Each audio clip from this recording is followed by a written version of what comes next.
Good afternoon, good evening, and good morning from wherever you are, and welcome to Halo Episode 5. No review this week. Last week I didn't do my review because I was dying in bed with COVID. I've still got COVID, but this week I will not be doing any review for Halo. In fact, moving forward, there will be no more reviews for Halo because, once again, Viacom has shown itself for the shitty company that it is, and in this case it is to do with censoring any kind of negative views towards the Halo series. Now, those of you that have been watching my videos know that I actually enjoy the show. I enjoyed it. I even enjoyed last week. It's solely lacking in action, and I don't really care for Kwan and what she's doing, but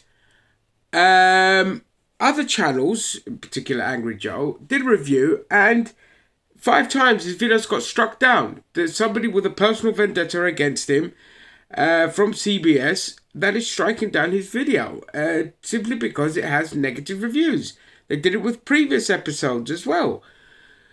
And I can't stand when companies do this. So when companies do this, when they abuse their power to try and silence any kind of dissent, I mean, corporations in general just have way too much control over everything anyway.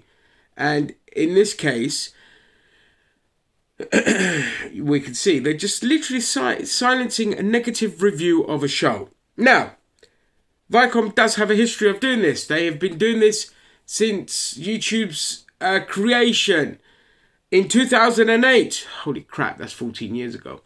In 2008, they tried to bring down YouTube by suing it into oblivion, and when there was an investigation on the copyrighted stuff being uploaded onto the channel, it turns out it was Viacom/Paramount staff or Spike TV staff that were creating accounts and uploading copywritten content onto YouTube in order to get it struck down to build up a legal case against YouTube. This kind of shitty practices that corporations do to try and silence the competition.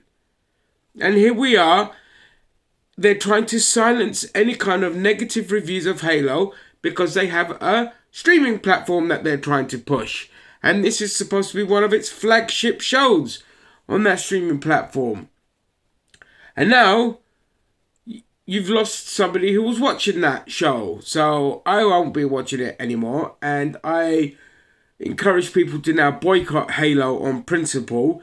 And Angry Joe should boycott Halo on principle and not go back do any more reviews or even acknowledge its existence moving forward, because doing so only helps them in the long run. So it is better to ignore it and boycott than to acknowledge it. That is all. Let normality resume.